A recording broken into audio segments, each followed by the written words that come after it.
Segunda Reis, capítulo 6, versículo de número 16. É um texto que narra aqui o episódio onde o rei da Síria, ele projetava, planejava no ímpeto do seu reinado, invadir, destruir Israel. E a Bíblia diz que o rei da Síria se encontrava com os seus generais numa sala secreta, e ali ele ordenava as estratégias militares secretas para que eles pudessem surpreender o rei de Israel. Mas a Bíblia, ela declara que enquanto o rei da Síria andava no plano natural, em Israel havia um profeta de Deus chamado Eliseu, que ele andava num plano espiritual. Aleluia. E tudo que eles falavam em secreto, o Espírito Santo revelava ao profeta de Deus.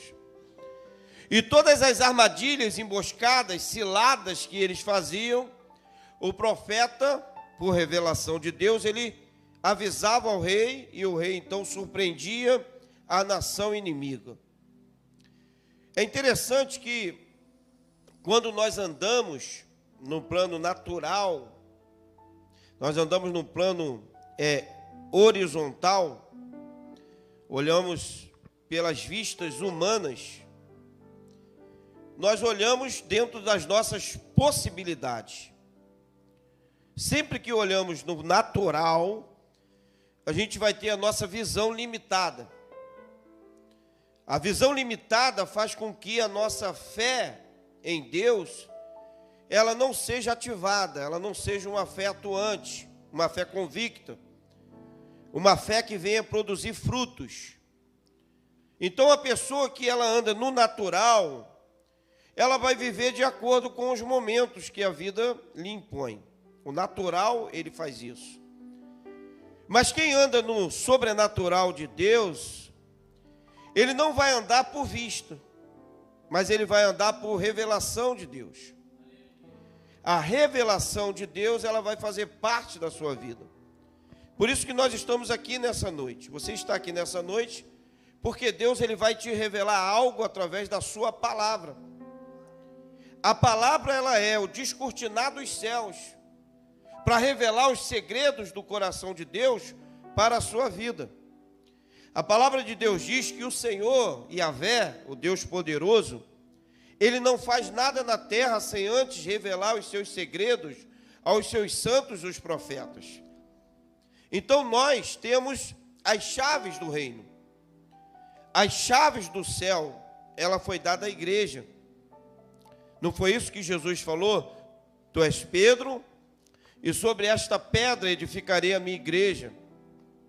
Não foi isso que Jesus falou?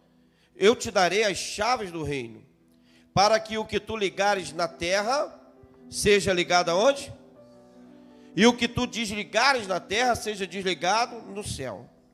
Então essa chave que movimenta o sobrenatural da revelação de Deus foi entregue à igreja. A igreja, ela é o descortinar do véu do santuário. Porque quem não está ligado à igreja, ao corpo de Cristo, ele ainda está do lado de fora do véu. Ele está separado, existe uma separação.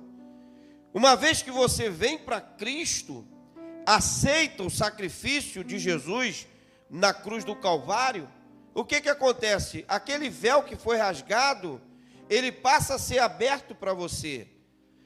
Aqueles que têm a Jesus, eles têm livre acesso à sala do trono de Deus. E nessa sala do trono de Deus, há a revelação de Deus para a nossa vida. Você pode dizer amém? Deus tem algo para revelar ao seu coração. Deus tem algo para descortinar, algo que está embolado, que está ainda não concretizado, para hoje desenvolver na sua vida.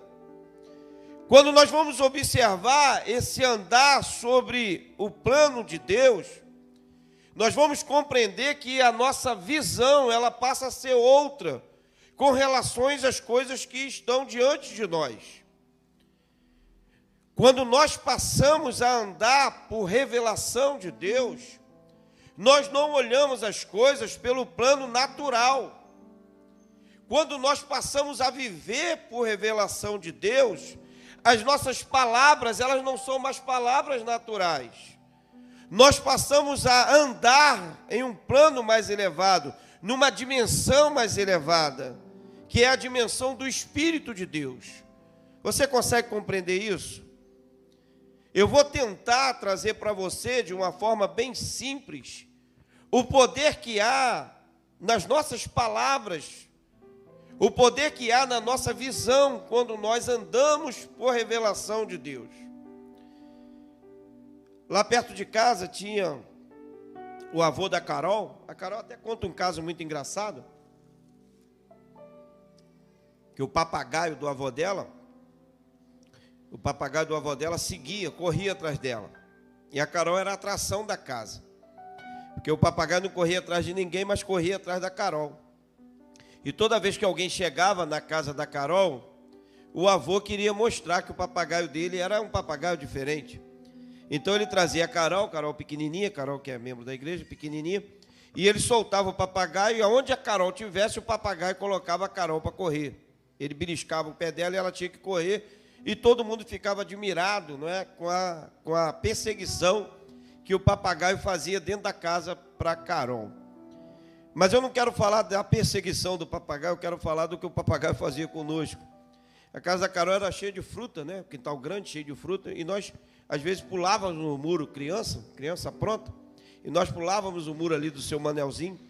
Às vezes até autorização para arrancar fruta, para tacar pé no pé de manga, pé de jaca, e a gente subia nas árvores, brincava. E o papagaio, ele gritava: ladrão! Pega! O papagaio, ele gritava de lá: pega, Manelzinho, pega, ladrão! Porque qualquer pessoa que fizesse algo diferente dentro do quintal do seu Manelzinho, o papagaio, ele caguetava. O papagaio, ele gritava, ele falava. E o papagaio, ele acabava sendo um agente, né, de atuação do Manelzinho. Porque quem estivesse dentro de casa, ouvindo o papagaio falar, a pessoa acabava saindo. Ah, não, quem está ali é o Mazinho, filho da dona Neuza, não tem problema não, está pegando fruta. Porque o papagaio tinha esse hábito de gritar.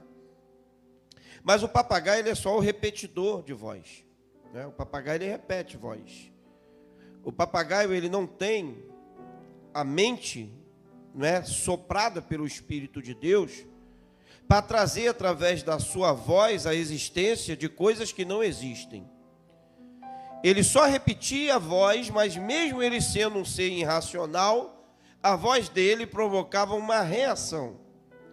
Ele era irracional, não sabia o que estava fazendo, mas a voz dele protegia, trazia uma proteção do dono da casa sobre as pessoas que estavam na casa. Um ser irracional, mas que a voz dele, usada de uma forma correta, trazia ali uma movimentação dentro do quintal para que houvesse uma proteção. Por que eu estou falando isso para você nessa noite? Porque assim como a voz de um ser irracional, que é um papagaio, ela traz uma movimentação no natural, por ser uma voz, assim é a voz do ser humano. A voz do ser humano não é uma voz qualquer. A voz do ser humano, quando você vai lá em Gênesis, no capítulo de número 1, quando Deus formou a terra, no capítulo de número 2, quando Deus começa a dar autoridade ao homem para exercer governo sobre a terra, você vai ver que tudo que Deus faz é pelo poder que há na sua voz. É o poder da palavra que Deus dá ao homem, que vai fazer com que aquilo que não existia vai passar a existir. É Deus fazendo todas as coisas a partir da palavra.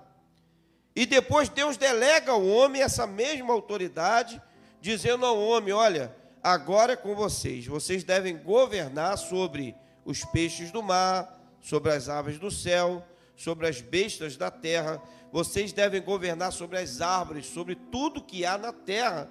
Deus deu a nós, homens, esse governo. Esse governo era um governo dado por Deus para que o homem pudesse extrair de todos os seres que existiam na terra o seu sustento, o seu benefício. O homem, ele foi criado por Deus para ser na terra a autoridade. A autoridade não é do diabo. A autoridade na terra não é do diabo. A autoridade na terra foi dada ao homem. E nessa terra, para que você entenda como se trabalha no céu, por Deus ter dado essa legalidade ao homem, Deus só interfere nos assuntos do homem através do próprio homem. Por isso Deus levanta profetas, por isso Deus estabeleceu a igreja, por isso que Deus usa a palavra dele, a Bíblia Sagrada, para que o homem fale dessa palavra.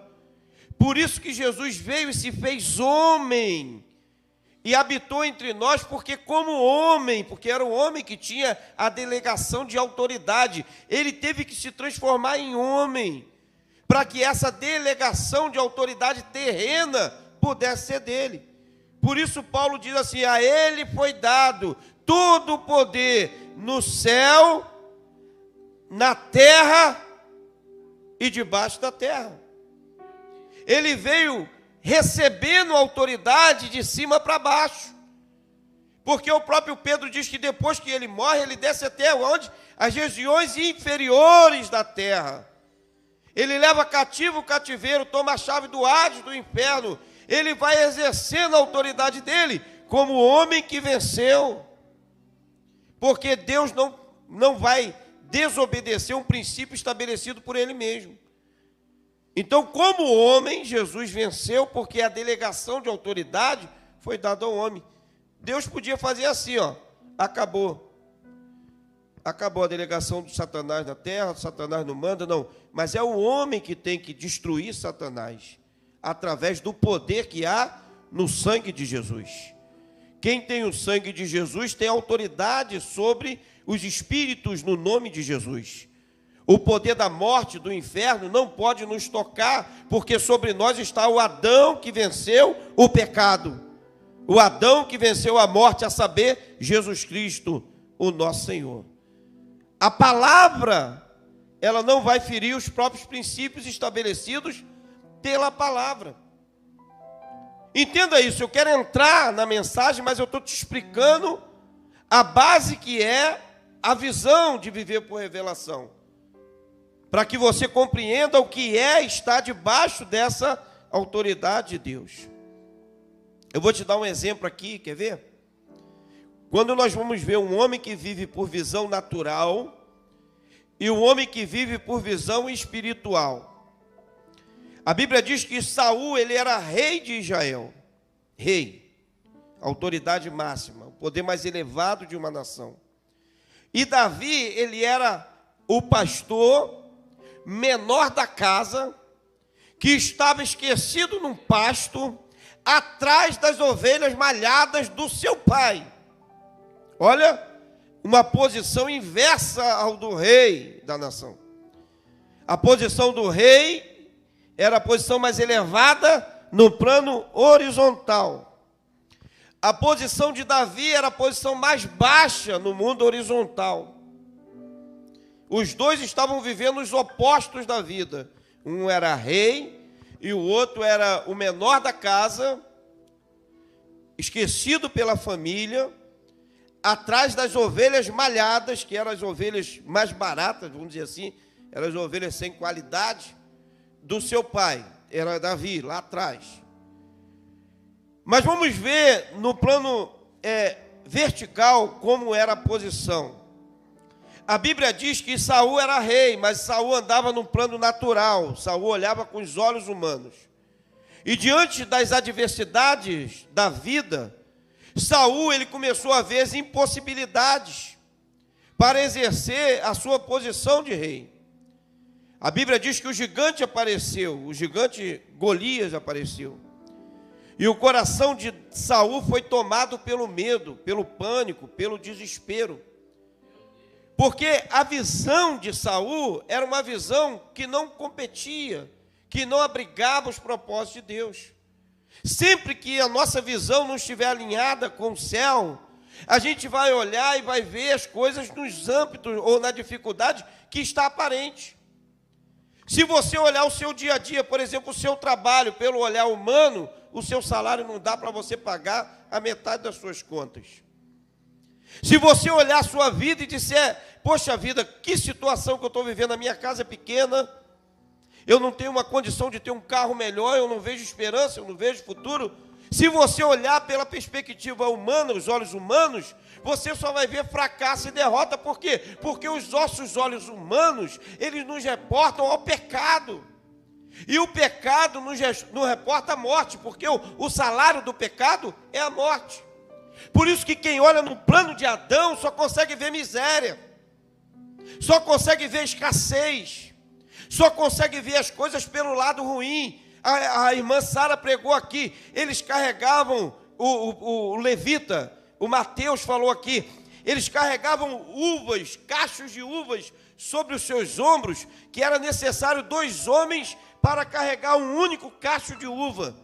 Eles estavam diante de uma terra que foi prometida por Deus, mas o olhar deles era um olhar de Adão, era um olhar pequeno, era um olhar humano. E o que eles viram? Dificuldade, luta, escassez. E eles declaram, carregando o cacho de uva, nós éramos aos nossos olhos como gafanhoto, e éramos também aos olhos dele como gafanhoto. Olha, o olhar de quem vive no plano natural é um olhar de escassez. Josué e Caleb estavam na mesma proporção deles, no mesmo lugar que eles estavam, mas a Bíblia diz que Josué e Caleb, eles olhavam pela ótica de Deus, eles olhavam pelo plano de Deus, e eles dizem assim: calai-vos e vamos possuir a terra que o Senhor, o nosso Deus, nos prometeu por herança. Aleluia.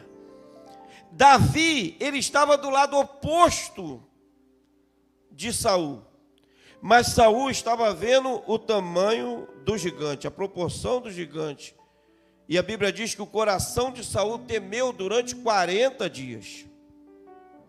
40 dias. Eu sou fracassado, a minha família está destruída, a escassez tomou conta da minha casa, não tem mais jeito, não tem mais saída, não tem mais condição.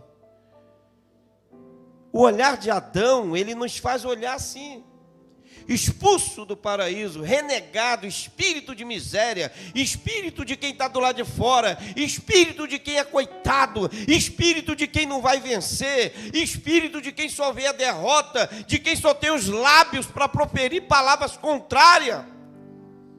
Os olhos de Adão, do pecado, nos fazem ver a vida como um inferno.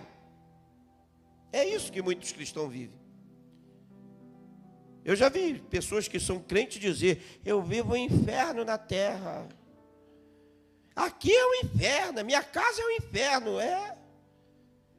Você tem o espírito de Satanás, porque Satanás é que vai morar no inferno. Para nós foi estabelecido mansões celestiais. Amém ou não amém?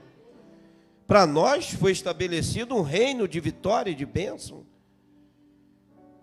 A Bíblia diz que a visão de Davi era oposta à visão de Saul, porque quando Davi, sendo o menor da casa, teve a possibilidade de estar diante da mesma, olha só, querido, Davi não vai viver em épocas diferentes, Davi vai viver na mesma época. Davi vai viver no mesmo ambiente que Saul. Tem gente que pensa assim: ah, mas Davi era rei. Não, Davi era o pastor da ovelha. Mas o que Davi fazia lá, quando era pastor das ovelhas, é que chamou a atenção do céu para a sua vida. Davi era pastor de ovelha, mas Davi tinha a mente de Deus no seu coração. Davi era pastor de ovelha, mas a Bíblia diz que Davi salmodiava, cantava hinos de louvor e gratidão a Deus, enquanto cuidava das ovelhas do seu pai. A Bíblia diz que Davi, ele não se tornou valente porque derrotou Golias. A Bíblia diz que Davi se tornou valente porque sempre que vinha o leão e vinha o urso, Davi matava. Davi já era valente porque Davi tinha os olhos de Deus. Ele tinha uma visão vertical das coisas. Enquanto nós não compreendermos que Deus, ele quer nos dar uma visão do alto, nós vamos viver uma vida de fracasso. Mas a partir do momento que nós começarmos a vivenciar, não, a minha visão, a minha ótica é a ótica de Deus. As palavras que eu vou proferir serão as palavras de Deus. Então aquilo que Davi vivenciou, nós também vivenciaremos. Ah, pastor, então eu vou ser rei? Não, Davi, ele já era vitorioso enquanto ele era pastor de ovelha. Eu quero dizer para você que você já é vitorioso hoje. Se você tiver as atitudes corretas, Deus vai olhar para a sua vida hoje. Deus vai contemplar você hoje. Deus vai mudar a sua história hoje. Porque enquanto Davi orava e Saul rejeitava os planos de Deus, olhando na visão adâmica do medo, do fracasso, da derrota, a Bíblia diz que Davi glorificava, exaltava e era corajoso. E a Bíblia vai dizer que o Senhor chama Samuel e diz: Samuel, vai lá na casa de Jessé, porque eu achei um homem segundo o meu coração. Aleluia, aleluia. Ei, o olhar que você tem da vida vai definir o pensamento que Deus tem ao seu respeito. O olhar que você tem da vida vai definir os projetos de Deus para a sua vida. Como que Deus pode projetar alguém ou olhar para alguém que está com a visão de fracasso? Paulo, ele diz, olhando para Jesus, autor e consumador da nossa fé. Aleluia. Se você olhar para Jesus, você vai ser vitorioso. Se você olhar para Jesus, as forças do inimigo não prevalecerão contra você. Jesus vira para os seus discípulos e diz assim: ei, as portas do inferno não prevalecerão contra a minha igreja. Ei, ele está dizendo: ei, as portas do inferno não prevalecerão contra a minha igreja. A conotação da palavra dá um entendimento, a princípio falando, parece que a gente está acuado e o inferno está batendo, e a gente está aqui com medo, assustado, dizendo: não vem não, coitadinho de mim, Senhor, sustenta a porta, porque senão ela cai e o inimigo nos destrói. Não, não é isso que a Bíblia está dizendo. A Bíblia está dizendo é que as portas deles é que não prevalecerão contra a nossa invasão. Somos nós é que vamos lá e vamos declarar na autoridade do nome de Jesus mudança para essa sociedade, mudança para esses jovens que estão perdidos nas drogas, restauração nos casamentos que estão destruídos, restauração na vida de jovens que estão perdidos, e o diabo terá que saltá-los, porque Deus está conosco. Aleluia. É as portas deles que não vão prevalecer contra as nossas forças, porque nós não vamos nas nossas forças naturais. As armas das nossas milícias, elas não são carnais, não é pelo poder da carne, mas elas são poderosas em Deus, para destruir as fortalezas do adversário. Diante de Saul, aquele menino que não era nada aos olhos humanos, mas que aos olhos de Deus ele já era ungido. Talvez as pessoas olhem para nós e nos julguem pelo momento em que nós estamos vivendo. Isso é um mero engano de Satanás. Te julgar por um momento que você está vivendo. Porque quem olhou para Jó no momento em que ele estava vivendo, julgou como a mulher dele. Amaldiçoa o seu Deus e morre, ou seja, Deus te abandonou. Amaldiçoa, ou seja, Deus não presta porque te deixou viver assim. Os amigos de Jó diziam: poxa vida, você deve ter pecado, afinal de contas você está pagando um preço muito alto. Mas a Bíblia diz que Jó permaneceu firme no propósito do Senhor. Quem olha para você não imagina o que Deus projetou para a sua vida. Então não seja esse espírito adâmico, o espírito do pecado, porque quem está olhando para você, ele tem que ver em você uma fortaleza inabalável. Ele tem que olhar para você e dizer: esse aí é o que combate o bom combate. Ele peleja, ele é guerreiro, ele é lutador. Eu fico admirado, às vezes a gente vai num sepultamento, aí a pessoa está lá e fala assim: combati o bom combate, cerrei a carreira e guardei a fé.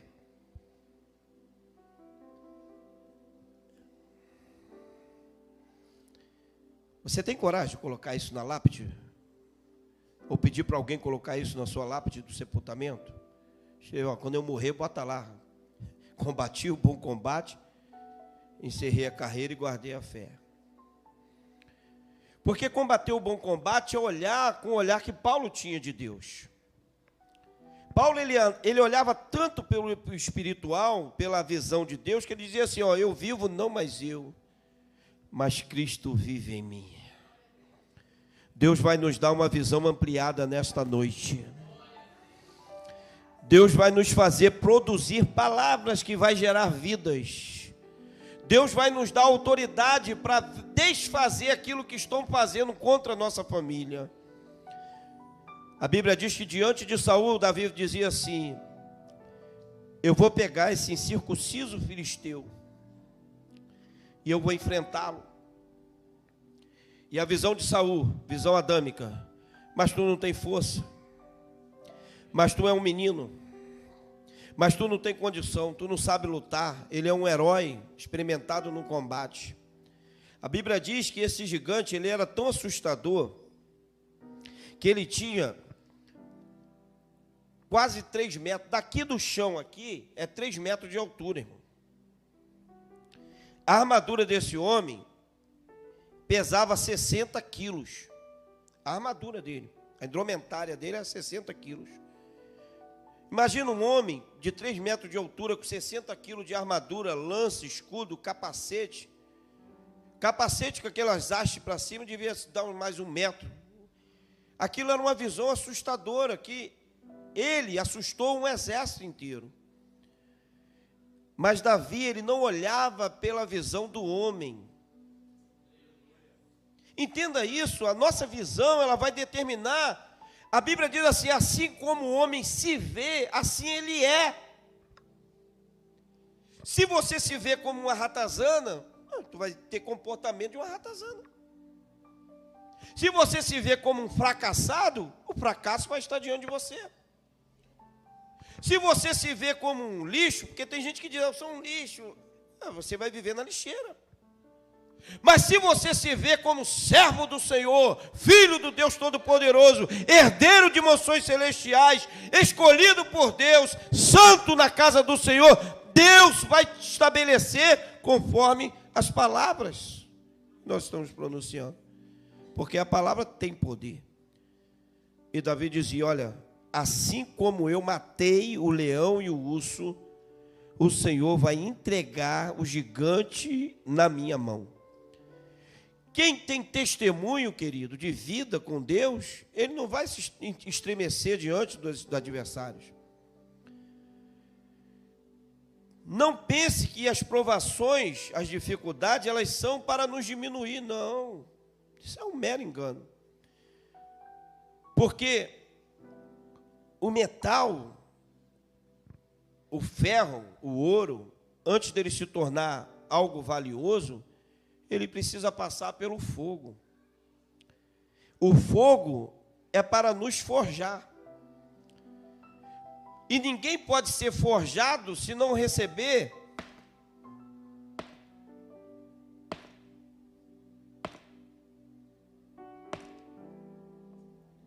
fogo. Vermelho, brasa viva. Está na bigorna.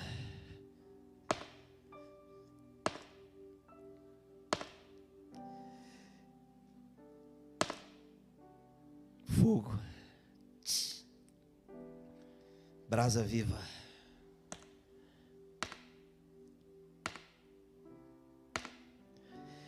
E aí quem olha, vê uma espada flamejante na mão do Deus Todo-Poderoso. Aleluia. Eu falo para a pastora, pastora, Deus está fazendo de você uma águia que vai voar nas alturas. As aflições desse tempo presente não há de se comparar com a glória que em nós há de ser revelada. Davi estava diante de um desafio, mas Davi dizia: ei, assim como eu enfrentei o leão, assim como eu enfrentei o urso, o leão e o urso eram o fogo, eram as marteladas, eram as forjas, agora eu sou uma espada e Deus vai me dar o gigante nas minhas mãos. Querido, quem tem o poder de determinar na palavra e sabe o que é viver na horizontal de Deus, ele vai dizer aqui, mas ele também vai dizer na cara do adversário, porque tem muita gente que é muito bom aqui, dentro da igreja é maravilhoso, dentro da igreja é uma bênção, mas quando sai na presença do adversário, ele se cala. Não, Senhor, eu vou chamar meu pastor para falar, para repreender, eu vou chamar meu pastor para orar, é o pastor que tem que dizer para o meu filho o que ele tem que fazer. Não, Deus está te forjando para você ser um instrumento dele dentro da sua casa, dentro do seu trabalho, dentro da sociedade em que você vive. É você que deve exercer o poder da autoridade. Diante de Saul, Davi falou: eu vou pegar, eu vou fazer, e vai acontecer, eu vou matar esse incircunciso. Mas diante do gigante, ele disse as mesmas palavras. Davi, ele era crente dentro da igreja, mas ele também era crente diante da força do adversário. O gigante disse para ele: tu é um moleque, tu não presta para nada, hoje mesmo eu vou pegar sua carne e eu vou dar para as aves do céu, para as bestas da terra, eu vou te destruir, eu vou te massacrar, menino, você não presta para nada. E Davi disse assim: incircunciso filisteu, tu ousou enfrentar o exército do Deus vivo, hoje mesmo o Senhor vai pegar sua carne e eu vou dar sua carne para as bestas dos céus, para aves da terra. A Bíblia diz que Davi, ele amaldiçoou o gigante. E ele determinou que a vitória era dele, pelo poder que há no nome de Jesus. Tem muita gente que diante de alguém que dá um diagnóstico, ou de alguém que tem uma palavra persuasiva, eu acho incrível, querido. Porque a retórica é um direito da liberdade.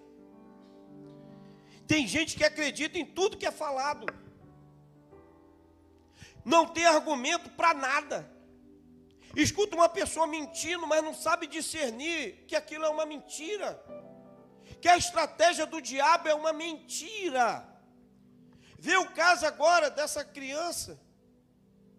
Eu não sei como desenrolou o caso, mas estava para abortar.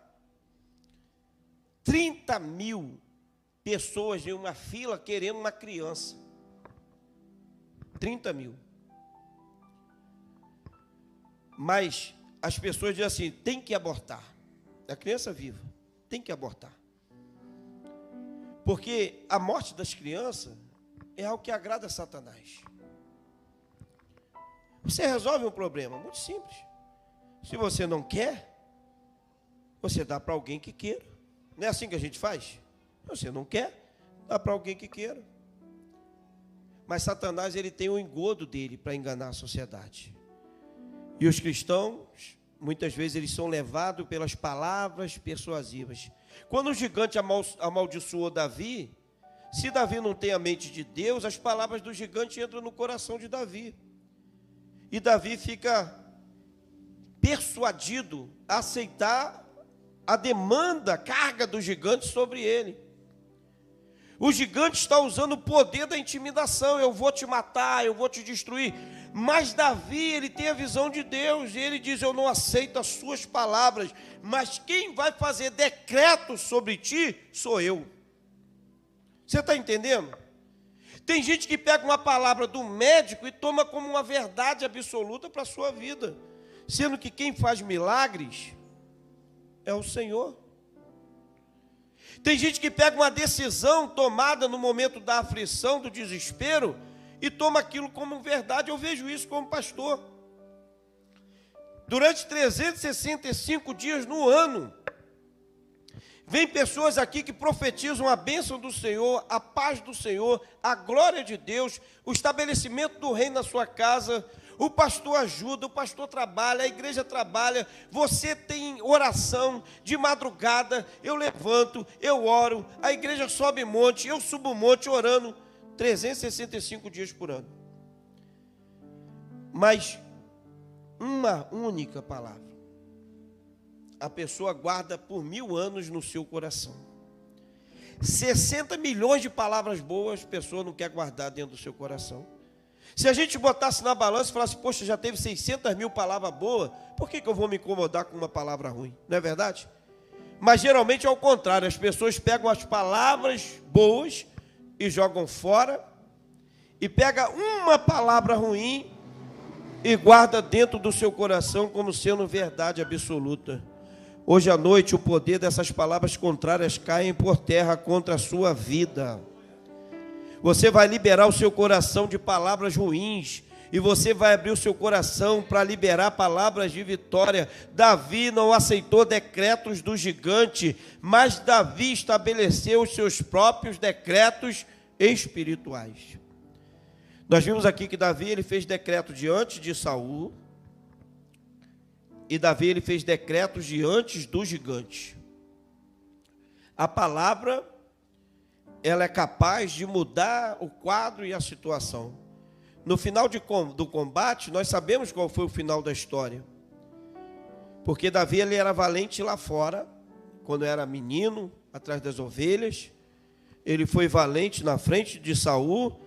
Ele foi valente na frente do gigante, porque a valentia, a força dele não era própria. A valentia e a força dele estava em Deus. Você pode dizer nessa noite, a minha vitória, ela vem do Senhor. Aleluia. Glorificado e exaltado seja o nosso Deus. Que o Senhor abençoe sua vida grandemente, querido, de maneira que você ande como vitorioso e não como derrotado. Que você abra a sua mente para receber de Deus essa palavra no seu coração e saia daqui nessa noite dizendo, não, eu vou viver no plano de Deus e não no plano do homem. Porque a dimensão de Saul, a dimensão de Golias, a dimensão dos espias de Israel era uma dimensão humana. Era uma dimensão do papagaio, um repetidor. Mas a dimensão de Davi, de Calebe e de Josué era uma dimensão do Espírito de Deus. Por isso que a Bíblia diz que Deus nos preparou, mensagem da irmã Josiane, para andarmos nas maiores alturas. Deus forjou os nossos pés como os das corças, para andarmos altaneiramente. O Senhor nos forjou. Você já viu o pé de uma corça? Eu fico me perguntando, não tem garra, e como que ela consegue andar e ficar na ponta de uma rocha e não cai? Porque foi forjada e preparada para andar nas alturas.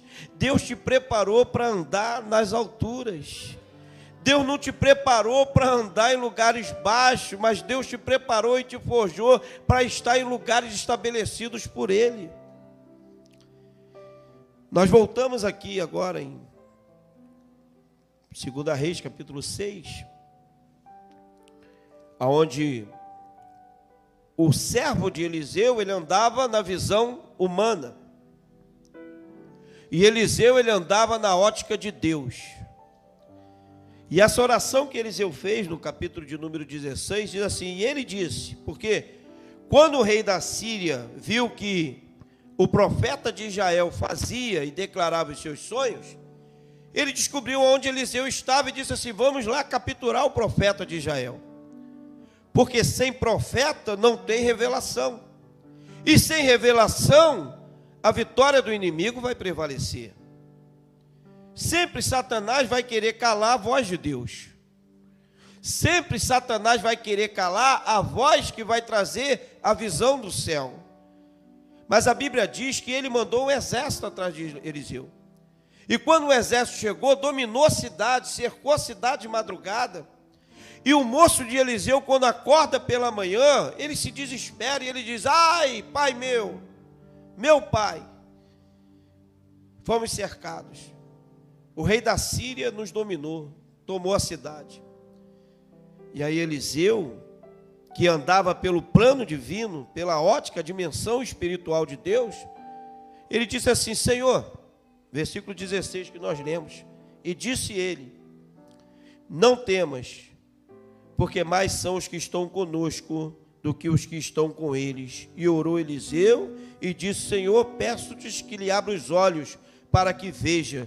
E o Senhor abriu os olhos do moço e ele viu. E eis que os montes estavam cheios de cavalos e carros de fogo em redor de Eliseu. E como desceram a ele, e Eliseu orou ao Senhor, e ele disse: fere, peço-te a esta gente de cegueira. E eles ficaram cegos. Enquanto os olhos dos homens estão voltados para as coisas naturais, a gente só vai ver o poderio do adversário.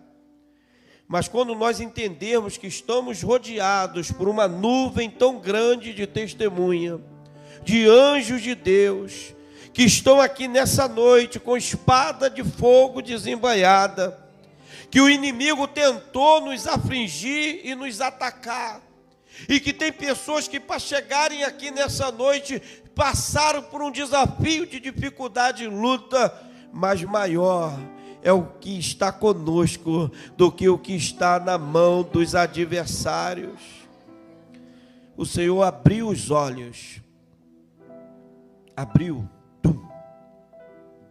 do moço, do homem de Deus, e ele viu.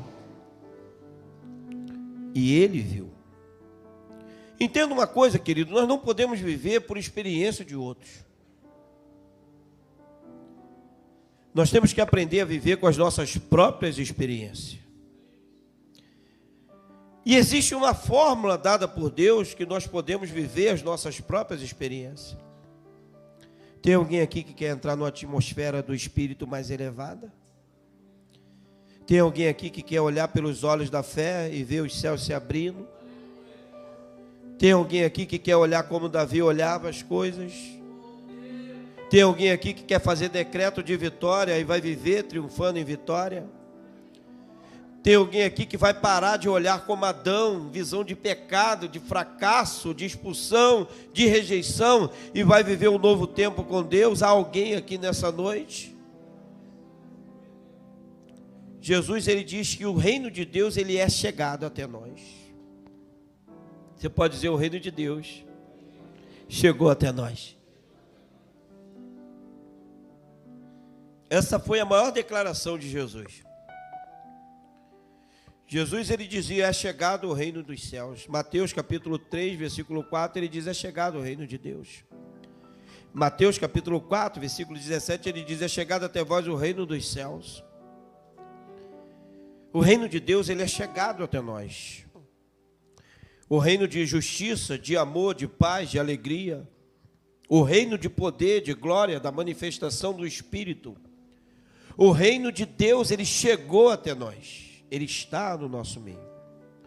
A igreja, ela vive o reino de Deus. Se você não está usufruindo desse reino, é porque a sua visão ainda é a visão de Adão. Se você não consegue vivenciar essa dimensão do Espírito dentro do seu coração, você precisa buscar de Deus. E se você ainda não consegue entender isso, deixa eu te dizer, a expressão de Jesus para se viver o reino de Deus. Abra sua Bíblia aí, Mateus, capítulo 4. Abra aí, eu quero que você leia.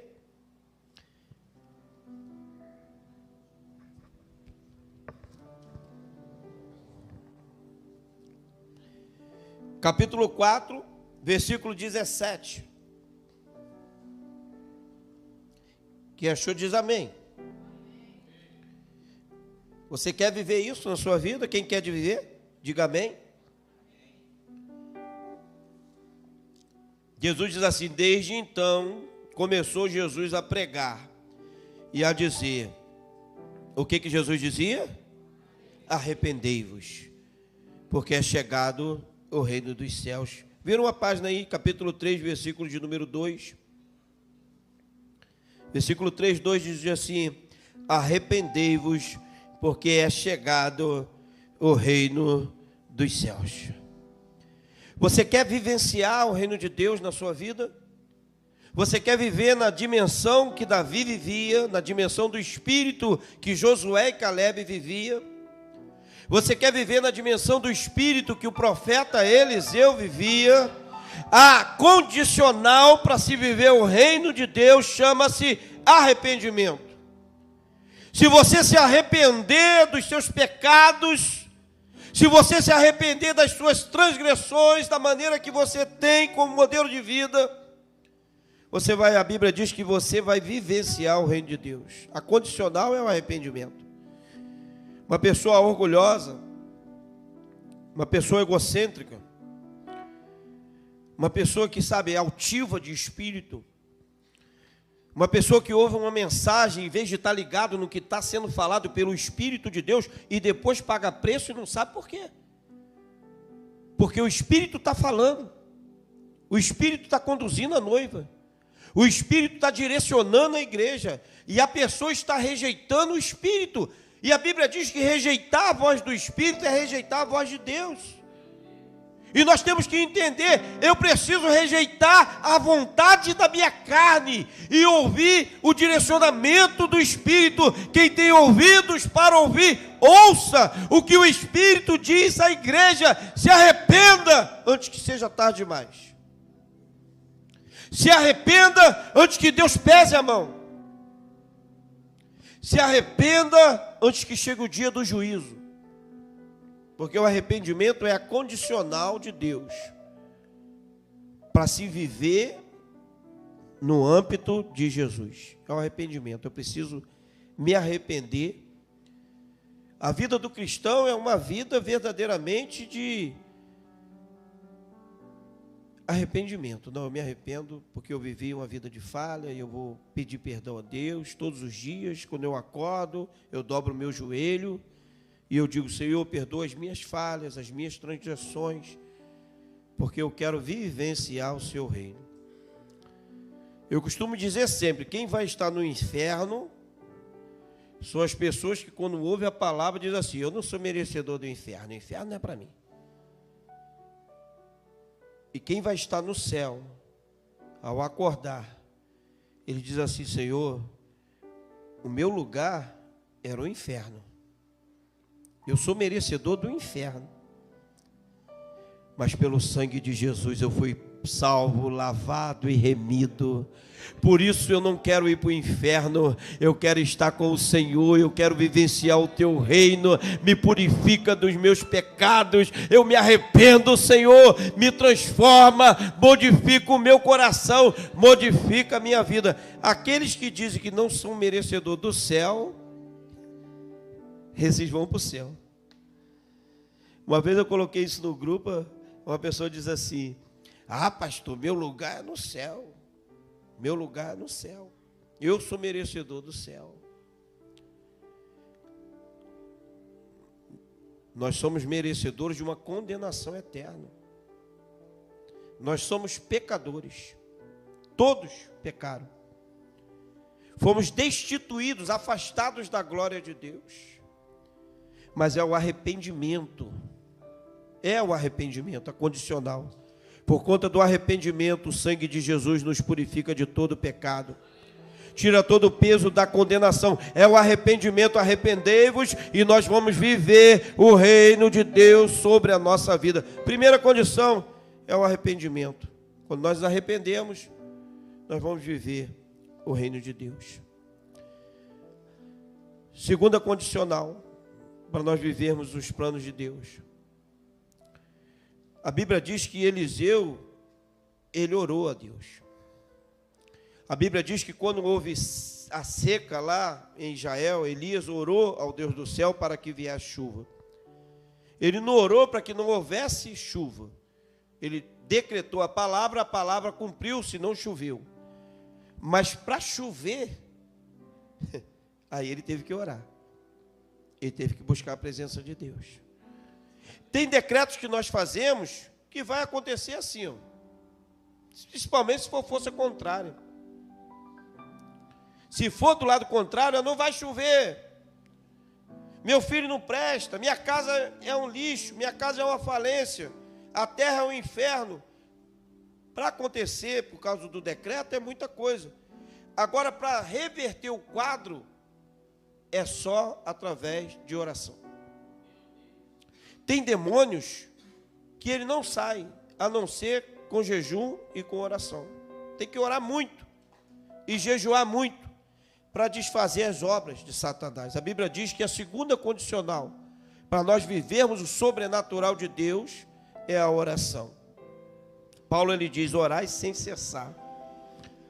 A condição de Jesus na terra durante a sua vida humana foi uma vida de intensa oração.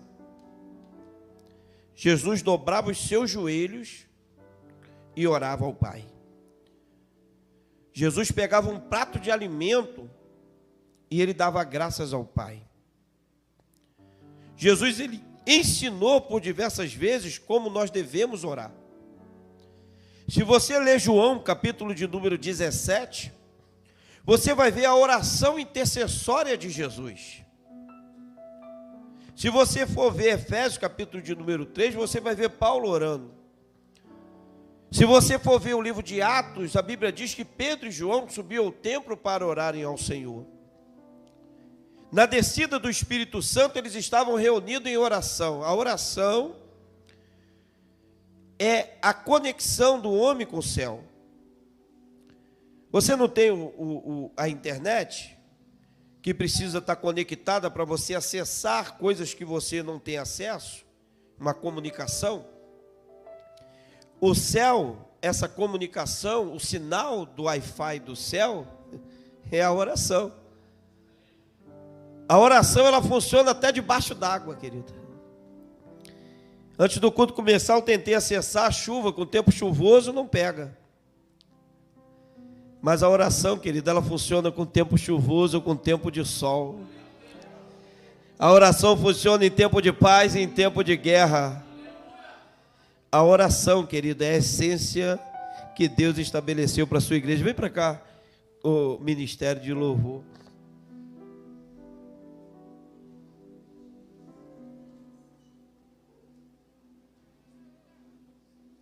Se coloque de pé, igreja.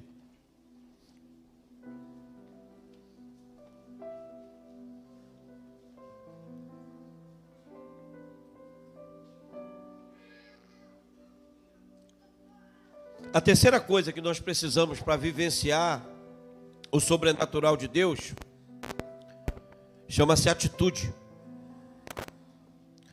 Atitude. Porque quem quer vivenciar o poder do sobrenatural de Deus, ele vai ter que ter atitude. Ele não vai viver uma vida de meras palavras. Ele vai ter que falar, o céu vai se movimentar e ele vai agir. Ele vai profetizar, ele vai se movimentar e o céu vai intervir. Quem quer vivenciar o poder dessa dimensão do Espírito, ele precisa ser um cristão de atitude. Ninguém vai orar se não tiver uma atitude. A atitude tem a ver com a disciplina, querido. Com a vontade do homem executar aquilo que o seu coração planeja. Atitude. Ah, o pastor está falando que tem que orar, que tem que se arrepender. mas é a atitude que vai fazer você se arrepender e orar. A pessoa, então eu vou orar. Amém. Vem amanhã orar, dobra o seu joelho e ora. É a atitude. Porque se você quer viver o reino de Deus, quer viver o poder da palavra, quer viver a dimensão dos céus, você precisa ser um cristão de ação. Eu vou ler a palavra de Deus, porque a palavra de Deus é a fonte que traz o alimento para a minha vida. O celular vai tocar, o Wi-Fi vai chamar, o Zap vai... Tem gente que é tão terrível que até dentro da igreja fica no Zap o tempo todo. É o tempo todo. Isso é uma coisa diabólica. Diabólica. Tem gente que não consegue se conectar com o céu. É ação, é atitude. Eu preciso querer, eu preciso mudar, eu preciso agir, eu preciso ter ação, atitude. A primeira coisa que nós temos que fazer para vivenciar uma atmosfera de Deus na nossa vida, primeira coisa, nós temos que ter. E se você não tiver isso, não vai adiantar. Porque se você não agir da forma que Deus estabeleceu, você não vai vivenciar os projetos de Deus. Nós precisamos pedir ao Senhor: Senhor, modifica a minha visão, modifica a minha palavra. Eu quero viver os projetos de Deus para a minha vida. Eu quero viver o sobrenatural de Deus para a minha vida. Eu quero viver o reino de Deus para a minha vida. Arrependimento, oração e atitude. Arrependimento, oração e atitude. Se você tiver arrependimento, oração e atitude, o seu amanhã vai ser melhor do que o hoje. As forças do adversário não vão ter poder sobre a sua vida. As suas palavras não serão palavras de derrota, mas serão palavras de vitória. O desejo da sua carne pode até querer aflorar, mas as suas ações espirituais prevalecerão sobre a vontade da sua carne, e você vai vivenciar o reino de Deus nessa terra, porque você vai viver por atitude. As suas palavras serão direcionadas em oração, e você vai ter uma vida de arrependimento em Cristo. Senhor Deus e Pai, em nome de Jesus, trabalha em nossas vidas, modifica as convicções que tentam vir ao nosso coração, para nós não andarmos por vistas, mas andarmos por revelação do Teu Espírito. Eu quero andar numa dimensão mais elevada, eu quero andar numa dimensão de altura, eu quero andar numa dimensão do sobrenatural de Deus. Por isso, Senhor, que o Teu Espírito Santo nos fortaleça e nos direcione, em nome de Jesus. Amém e amém. Você pode aplaudir ao Senhor? Vamos adorar ao Senhor.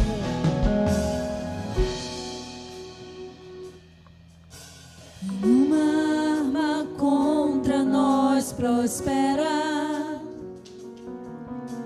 a escuridão não prevalecerá, pois eu sirvo a um Deus vitorioso. Meu Deus não falhará,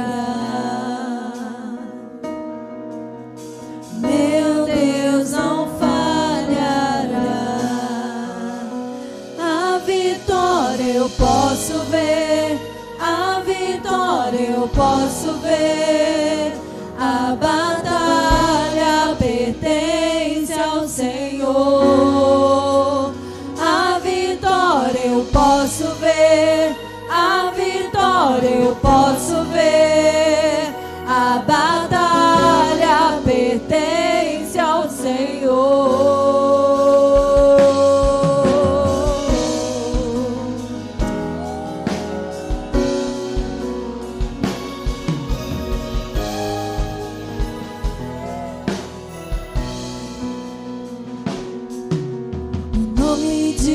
Jesus é poderoso. Em toda guerra Ele é vencedor. Eu não temerei o inimigo.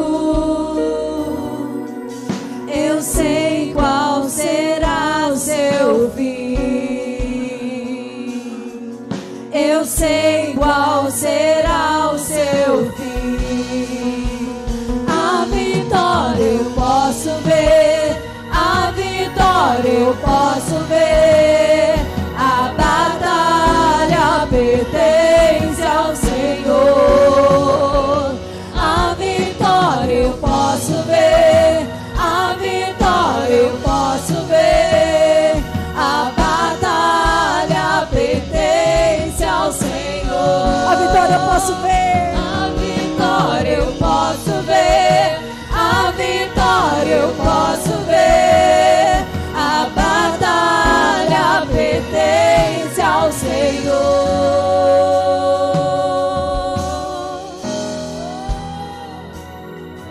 Você pode dizer que o mal que vem contra mim, o Senhor transforma para o nosso bem. Vamos declarar essa verdade. O mal que vem contra mim, tu transformas para o meu bem, para o meu bem. O mal que vem contra mim, tu transformas para o meu bem, para o meu bem. O mal que vem contra mim, tu transformas para o meu bem, para o meu bem. O mal que vem contra mim, tu transformas para o meu bem, para o meu bem. A vitória eu posso ver. A vitória eu posso ver. A batalha pertence ao Senhor. A vitória eu posso ver. A vitória eu posso ver. A batalha pertence ao Senhor. A vitória eu posso ver. A vitória eu posso ver. A batalha pertence ao Senhor. A vitória eu posso ver. A vitória eu posso ver. A batalha pertence ao Senhor. Aleluia. Aplauda o nome do Senhor.